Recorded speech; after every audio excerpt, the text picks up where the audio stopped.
جب کسی مسلمان امت میں دین کی اصل حقیقت، اصل تعلیمات سے بہت پیدا ہوتا ہے تو رجحان کدھر ہو جاتا ہے؟ جادو، ٹونا، ٹوٹکا، تعویذ، عملیات، قرآن کی عملیات۔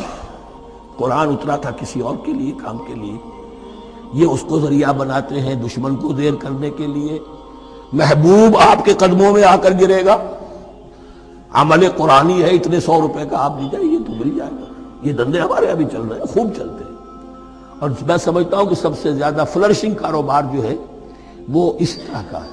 ہینگ لگے نہ پھٹکڑی، نہ آپ کو کوئی اس میں محنت کرنے کی ضرورت ہے، نہ اس کے اندر آپ کو انویسٹ کرنے کی ضرورت ہے، اور کاروبار چلتا۔